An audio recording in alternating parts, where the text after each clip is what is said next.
সুপ্রিয় শিক্ষার্থীরা, সবাইকে আজকে ক্লাসে শুভেচ্ছা ও স্বাগতম। বরাবরের মতোই আজকেও আমরা গতিবিদ্যার পরবর্তী ক্লাসে তোমাদের সামনে হাজির হয়েছি। আজকে আমরা গতিবিদ্যার সৃজনশীল প্রশ্ন নিয়ে আলোচনা করব। শুরুতে এখানে দেখতে পাচ্ছ একটা সৃজনশীল প্রশ্ন দেওয়া আছে। চিত্র অনুসারে একটি প্রাস 1 সেকেন্ড পর পি বিন্দুতে পৌঁছায়, ওপি ভেক্টর দেওয়া আছে। তাহলে এটা একটা প্রসঙ্গ কাঠামো দেওয়া আছে, এক্স অক্ষ এবং ওয়াই অক্ষ ইন্ডিকেট করতেছে। তাহলে প্রসঙ্গ কাঠামোর মূল বিন্দুর সাপেক্ষে কোনো বিন্দুর অবস্থান যে ভেক্টর দিয়ে নির্দেশ করা হয় তাকে বলা হয় অবস্থান ভেক্টর। তাহলে ওপি ভেক্টর আমরা যেহেতু পি বিন্দুর অবস্থান নির্দেশ করতেছে, তাহলে ওপি ভেক্টরটা হবে অবস্থান ভেক্টর। প্রাসের পি ও কিউ বিন্দুর উচ্চতা সমান, একই সাথে প্রাসের নিক্ষেপণ কোণ নির্ণয় করতে বলা হলো এবং প্রাসের পি বিন্দুতে গতিশক্তি ও সর্বোচ্চ বিন্দুর গতিশক্তি সমান কিনা যাচাই করতে বলা হলো।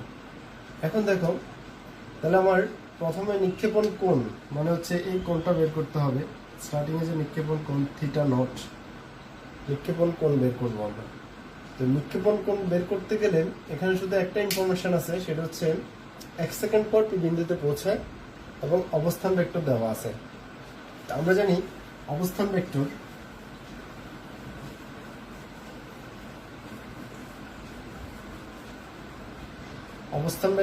আর ইজ ইকুয়াল টু আমরা জানি x i plus y j.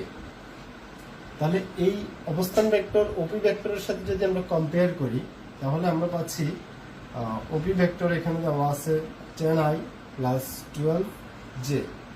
তাহলে এই দুইটা তুলনা করলে আমরা পাই x is equal to 10 meter, y is equal to 12 meter. এই দুইটা ইনফরমেশন আমাদের কাজে লাগবে। এখন আমরা x এর সূত্র জানি, x ইজ ইকুয়াল টু, গত ক্লাসে যারা গত ক্লাসটা দেখেছো তারা সূত্রটা জানার কথা। x ইজ ইকুয়াল টু আমরা পেয়েছিলাম v naught cos theta naught t. তাহলে এখানে x এর মান হচ্ছে 10, ভি নট আমাদের জানা নাই, কস থিটা নটও জানা নাই, বাট টাইমিং হচ্ছে 1 second. So v naught cos theta naught equal to 10। আবার y is equal to v naught sine theta naught t minus half g t square.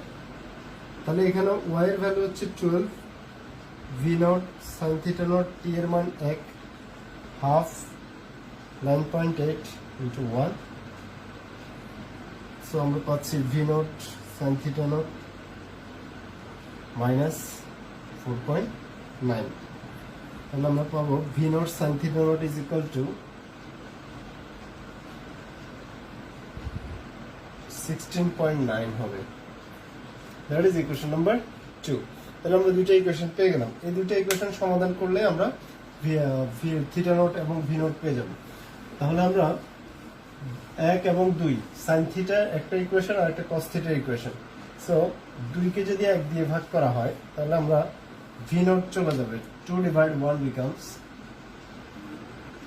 V naught sine theta naught divide by v naught cos theta naught equal to 16.9 divide by 10। V naught চলে গেলে আমরা পাচ্ছি 10 theta naught 16.9, so 1.69. Here theta naught is equal to tan inverse 1.69. আমরা পাচ্ছি 1.69 shift tan inverse answer 59.4 degree. That's answer. তাহলে আমরা নিক্ষেপণ কোণ বের করতে পারি। তাহলে খেয়াল করবো, যদি মূল বিন্দুর সাপেক্ষে কোনো বিন্দুর অবস্থান দেওয়া থাকে, তাহলে সেটা অবস্থান ভেক্টর আমরা নির্দেশ করে ওই অংশটা সমাধান করতে পারি। এবার দেখবে, আমরা থিটা নটের মানটা বসিয়ে দিলে যে কোনো একটা ইকুয়েশনে যদি আমরা 2 নম্বরে বসাই, v naught is equal to 16.9 divide by sine theta, theta naught মানে হচ্ছে 59.4। তাহলে আমরা ভি নট পেয়ে যাব sine 59.4, 16.9 divide answer. So V naught 19.63 meter per second. তাহলে আমরা ভি নট পেয়ে গেলাম, আমাদের পরবর্তী ম্যাথে ভি নটটা লাগবে। তাহলে আমরা ভি নট পেলাম 16 পয়েন্ট, আমি পাশে ইনফরমেশন করে লিখে রাখি, 19.63, আর থিটা নট হচ্ছে 59.4 ডিগ্রি। তাহলে আমরা পরবর্তী ম্যাথে যদি যাই, পরবর্তী ম্যাথে বলা হচ্ছে পি বিন্দুর গতিশক্তি এবং সর্বোচ্চ বিন্দুর গতিশক্তি। আমরা জানি গতিশক্তির সমীকরণ E সমান হাফ এম ভি স্কোয়ার। তাহলে এম এখানে জানা নেই, এম আমাদের দুইটা ইকুয়েশন আসলে ভাগ করে দিলে এম চলে যাবে, ভি লাগবে, বেগ জানা লাগবে। তাহলে গতিশক্তি বের করতে হলে আমার বেগের ওই অবস্থানে বেগ বের করতে হবে। তাহলে পি বিন্দুতে পৌঁছানোর টাইমিংটা দেওয়া আছে, তাহলে আমরা টাইমিং যেহেতু জানা আছে, আমরা ভি নট থিটা নট জানি, তাহলে পি বিন্দুতে বেগের অনুভূমিক উপাংশ, অনুভূমিক উপাংশ আমরা অনুভূমিক উপাংশের সূত্র জানি, V x is equal to v naught cos theta not. So v not 19.63 কস 59.4। আমরা যদি হিসাব করি 19.6 cos 59.4, so 9.98 metre per second. P বিন্দুতে বেগের উলম্ব উপাংশ, উলম্ব উপাংশ আমরা পাবো v y, v naught sine theta naught minus g t. তাহলে v naught sine theta naught minus g t আমরা যদি এখানে ভ্যালুগুলো বসাই দিই, 19.63 sine 59.4 minus 9.8 times 1, 19.63 sine 59.4 minus 9.8, আমরা পাচ্ছি 7.096 মিটার পার সেকেন্ড। এখন বেগ, পি বিন্দুতে বেগ v is equal to root over vx square plus va square। এই দুটো ভ্যালু যদি আমরা স্কোয়ার করে দিই, 9.98 square plus 7.096 square, root answer. তাহলে 12.24 v is equal to 12.24 পেলাম। তাহলে ek is equal to half m v square, তাহলে half m into 12.24 whole square.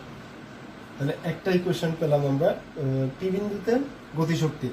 এখন সর্বোচ্চ বিন্দুতে গতিশক্তি বের করতে বলা হচ্ছে, তাহলে সর্বোচ্চ বিন্দুতে বেগ বের করতে হবে। তাহলে সর্বোচ্চ বিন্দুতে পৌঁছাতে যে সময় লাগে, সর্বোচ্চ বিন্দুতে পৌঁছানোর সময় হচ্ছে বিচরণকালের অর্ধেক।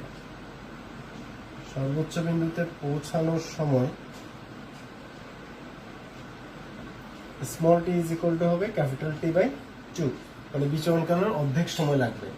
তাহলে 2v naught sine theta naught by 2 g, তাহলে আমরা পাচ্ছি v naught sine theta naught by g. এখানে যদি আমরা সর্বোচ্চ বিন্দুর হিসাবটা করে ফেলি,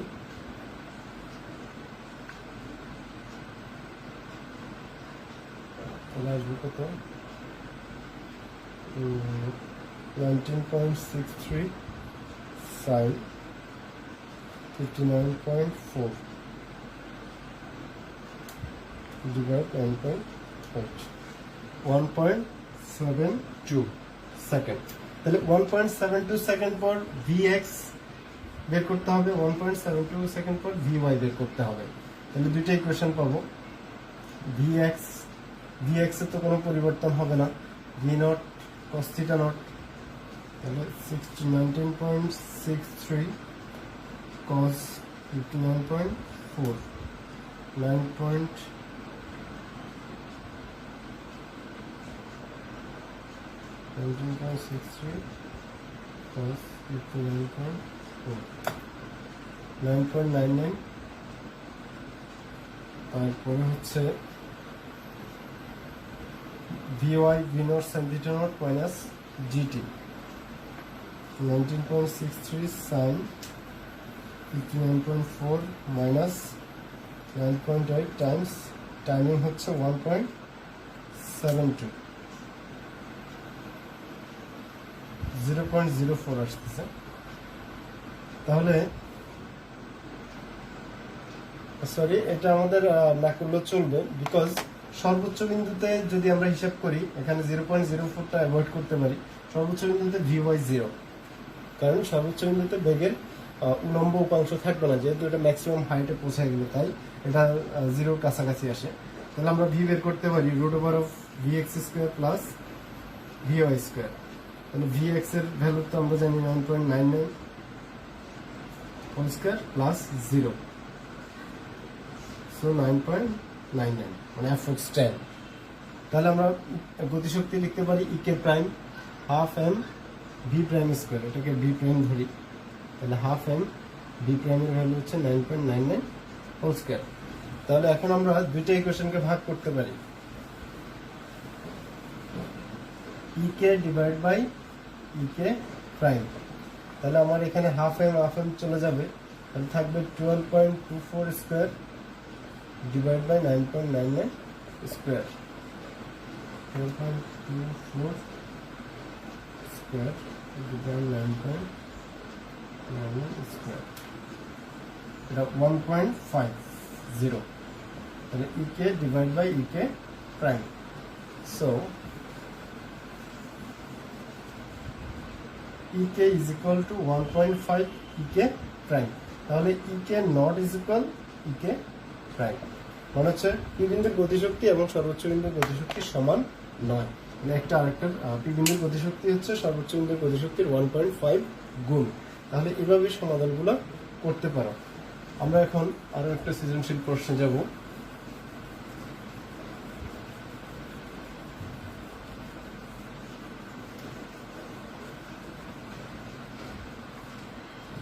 আমরা একটা সৃজনশীল প্রশ্ন যদি দেখি,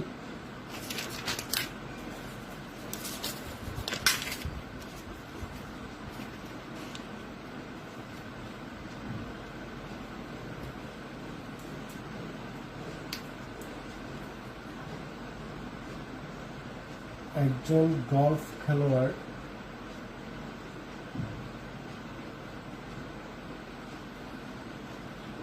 চিত্র 1 ও চিত্র 2 পরিস্থিতিতে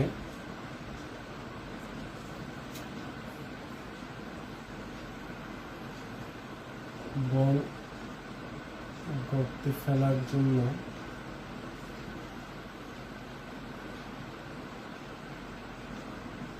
বিন্দু হতে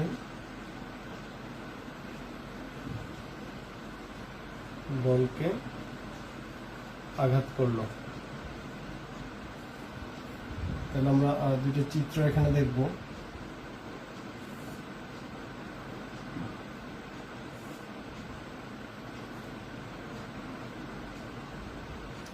এখানে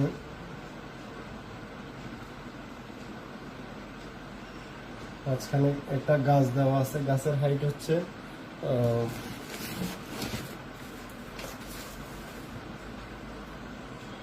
20 মিটার, ভিলর দেওয়া আছে 40 মিটার পার সেকেন্ড।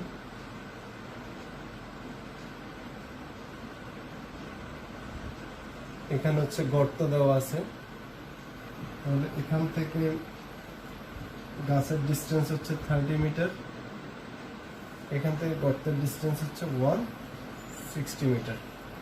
তাহলে একটা চিত্র গেল। আমরা আরেকটা চিত্র যদি দেখি,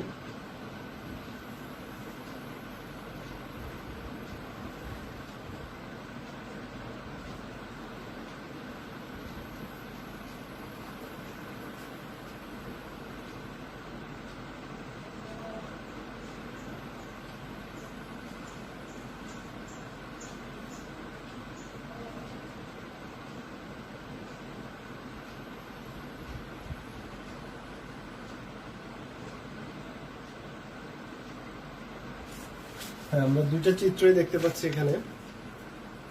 দুইটা চিত্র 1 এবং চিত্র 2, খেয়াল করো। এখানে গলফ খেলোয়াড় এখান থেকে যদি বলটাকে নিক্ষেপ করে গর্তে ফেলার জন্য, তাহলে মাঝখানে একটা গাছ দেওয়া আছে, তাহলে এই গাছের হাইট দেওয়া আছে 20 মিটার। তাহলে প্রথম প্রশ্ন হচ্ছে 2 সেকেন্ড পর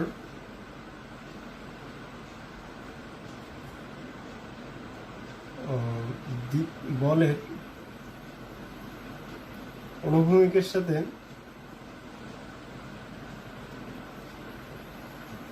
উৎপন্ন কোণ নির্ণয় করো।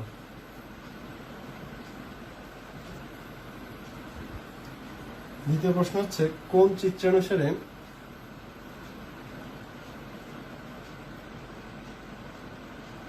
বলটি গর্তে পড়বে, গাণিতিকভাবে যাচাই করো। তাহলে দেখো, প্রথমে 2 সেকেন্ড পর বলের অনুভূমিকের সাথে উৎপন্ন কোণ, আমরা জানি অনুভূমিকের সাথে উৎপন্ন কোণ যদি থিটা হয়, তাহলে এখানে tan θ = vy / vx। তাহলে আমাকে vy এবং vx বের করতে হবে 2 সেকেন্ড পর। তাহলে আমরা যদি vx এবং vy বের করি, আমরা জানি vx = v0 cos θ0, v0 40 cos 45, vy v0 sin θ0 minus gt, তাহলে 40 sin 45 minus 9.8 times 2,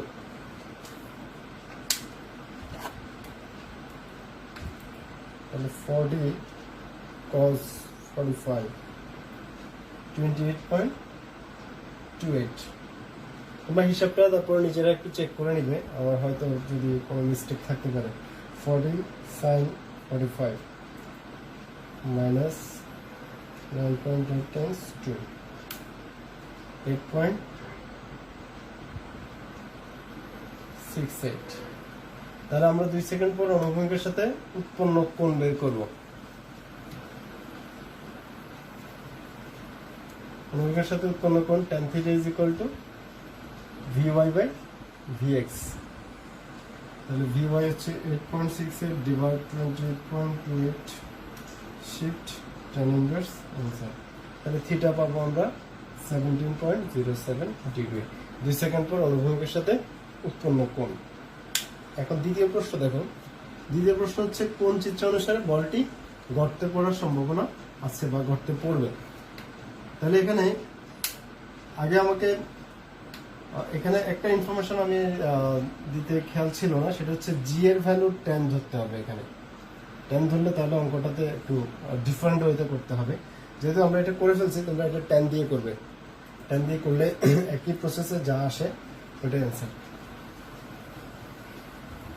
তাহলে আমরা জি যদি 10 ধরি, তাহলে খেয়াল করবে এখানে প্রথমে গর্তে পড়বে কিনা এটা আমরা বলের রেঞ্জ বের করলে পারলাম যে এটা কোন জায়গায় গিয়ে পড়বে। যদি ওই অবস্থান নিক্ষেপের অবস্থান থেকে গর্তের দূরত্ব হচ্ছে 160 মিটার, সো যদি আমার রেঞ্জ 160 মিটার আসে তাহলে এটা গর্তে পড়বে, আদারওয়াইজ পড়বে না। তাহলে প্রথমে আমরা পাল্লা বের করতে পারি। যদি পাল্লা গর্তের সমান না আসে, তাহলে আমরা শুরুতেই ডিসিশন দিয়ে দিব যে কোনো চিত্রানুসারে বলটি গর্তে পড়বে না, যেহেতু উভয় চিত্রানুসারে গর্তের ডিস্টেন্স হচ্ছে 160 মিটার। 160 মিটার। তাহলে আমরা রেঞ্জের ফর্মুলা জানি v0 square sin 2 θ0 divide by g, so 40 square sin 2 θ0 মানে হচ্ছে 90 ডিভাইড 10, 160 মিটার। তাহলে আর 160, তার মানে বলটি গর্তে পড়ার সম্ভাবনা আছে। তাহলে আর যেহেতু r = 160, বলটি গর্তে পড়ার সম্ভাবনা আছে, আমরা এই সিদ্ধান্ত দিব। এরপরে আমরা যাচাই করব যে বলটি কোন চিত্রানুসারে গর্তে পড়বে। তাহলে মাঝখানে যেহেতু গাছ আছে আমার, তাহলে যদি বলটা গাছের মধ্যে বাধা পায়, তাহলে সেক্ষেত্রে বলটি গর্তে পড়বে না। আর যদি গাছে বাধা না পায়, তাহলে সেটা গিয়ে ডিরেক্ট গর্তে পড়ে যাবে। তাহলে আমরা এখন বের করব হচ্ছে গাছের অবস্থানে বলের গাছের উপর দিয়ে যায় না গাছের নিচে দিয়ে যায়। তাহলে গাছের উপর দিয়ে গেলে যদি এই বরাবর যায়, তাহলে গর্তে পড়বে না। গর্তে পড়বে মানে গাছে আঘাত করবে না। আর যদি এই ডিস্টেন্সে যায়, তাহলে গাছের মধ্যে আটকাবে, গর্তে পড়বে না। তাহলে আমরা ওয়াই বের করব। এখানে গাছের ডিস্টেন্স দেওয়া আছে 30 মিটার প্রথম চিত্র অনুসারে। প্রথম চিত্র অনুসারে এক্স হচ্ছে 30, আমরা বের করব হচ্ছে ওয়াই।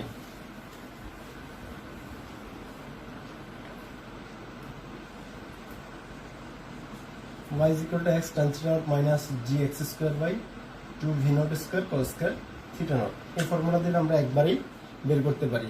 আর যদি তোমরা এটা দিতে প্রবলেম হয় তাহলে প্রথমে x is equal to v naught cos theta naught t, এখান থেকে t বের করে নিবে যদি বড় সূত্রটা দিতে প্রবলেম হয়। t বের করার পরে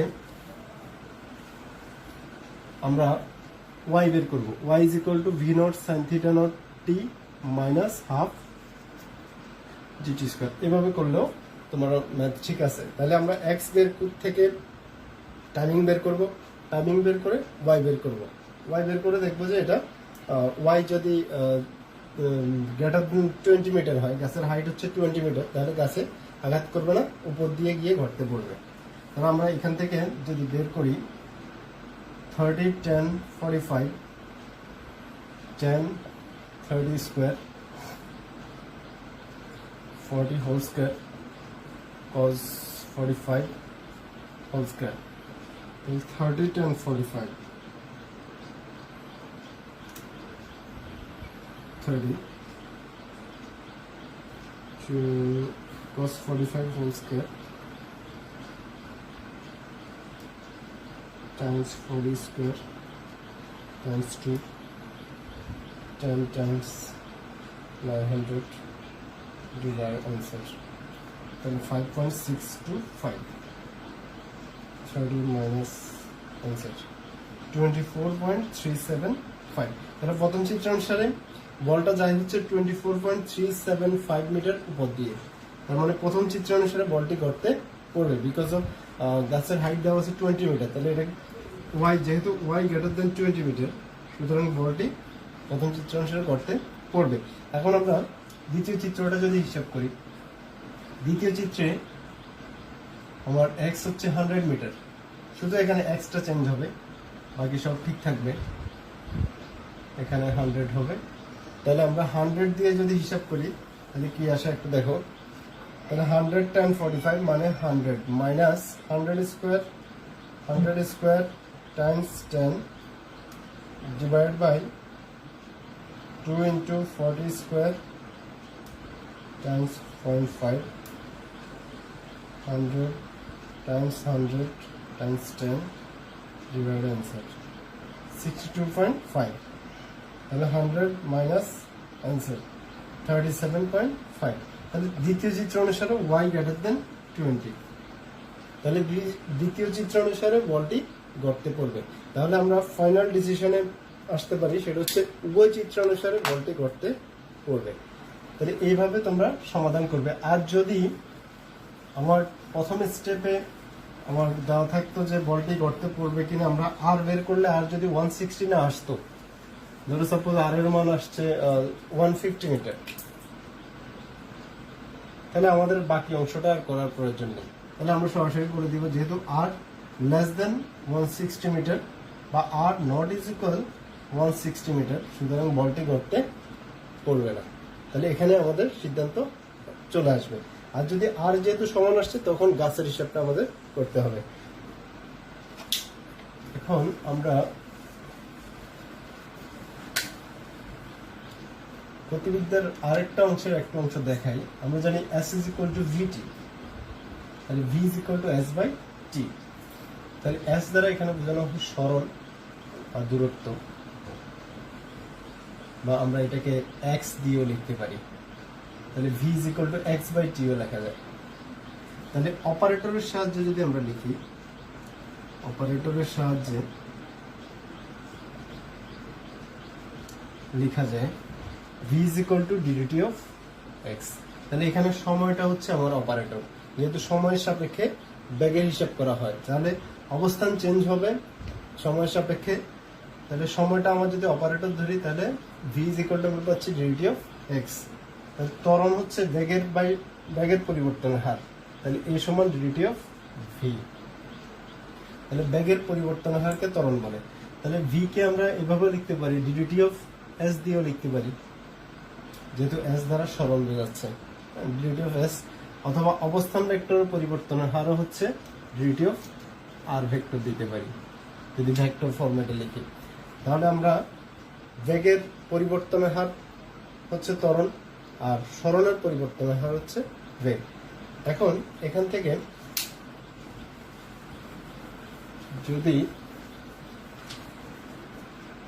ফরওয়ার্ড বেসিসে আসে, যেমন সরণ, এরপরে বেগ, এরপরে ত্বরণ। প্রশ্নের সরণ দেওয়া আছে মানে এস ভি এ, সরণ দেওয়া আছে, বেগ বের করতে বলা হলো, হ্যাঁ, বা সরণ দেওয়া আছে, ত্বরণ বের করতে বলা হলো। তাহলে ফরওয়ার্ডের দিকে যাচ্ছে, ফরওয়ার্ডে গেলে এখানে ডিডিটি করবে, মানে ডিফারেন্সিয়েট করতে হবে। আর যদি ব্যাকওয়ার্ডে আসি আমরা, তাহলে ইন্টিগ্রেট করতে হবে, সমাকলন করতে হবে। ফরওয়ার্ডে গেলে ব্যবকলন, ব্যাকওয়ার্ডে আসলে সমাকলন। বিষয়টা একটু ক্লিয়ার করি। যেমন ধরো একটা সরণের ইকুয়েশন দেওয়া আছে, s is equal to suppose 4t square minus 3t, একটা ছোট ইকুয়েশন দিলাম। 2 সেকেন্ড পর বেগ নির্ণয় করো। তাহলে এখানে আমরা জানি v সমান dt of s, s এর ভ্যালু যদি বসাই দিই 4t square minus 3t, তাহলে এখানে অপারেটর t, তাহলে t কে অপারেট করবে, 4 কে অপারেট করবে না, dt of t square minus 3 dt of t, তাহলে 4t square কে অপারেট করলে 2t 2 minus 1, পাওয়ার পাশাপাশি চলে আসবে, পাওয়ার থেকে 1 বিয়োগ হবে, minus 3 dt of t মানে 1, so 8t minus 3। তাহলে 2 সেকেন্ড পর বেগ v is equal to 8 times 2 minus 3, 16 minus 3 is equal to 13 meter per second। 2 second পর বেগ পেয়ে গেলাম। এখন যদি এই ইকুয়েশনটাই, এটা যদি বেগ দেওয়া না থেকে, যদি আমার এটা বেগ দেওয়া আছে, 2 সেকেন্ড পর সরণ নির্ণয় করতে বলা হলো, তাহলে v is equal to হচ্ছে as dt,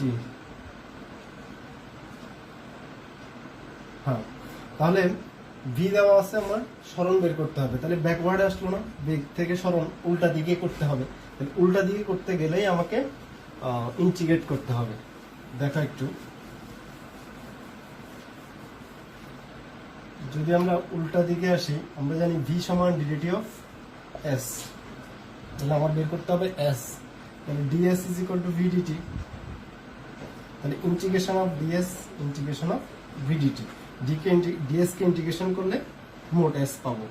integration of v মানে 4t square minus 3t dt, তাহলে integration of 4t square dt minus integration of 3t dt, so 4t square dt minus 3 টা ইন্টিগ্রেট হবে না, t dt, তাহলে x to the power n dx integration, এখানে একটা formula আছে, integration of x to the power n dx is equal to x to the power n plus 1 divided by n plus 1, তাহলে t to the power 2 plus 1 divided by 2 plus 1,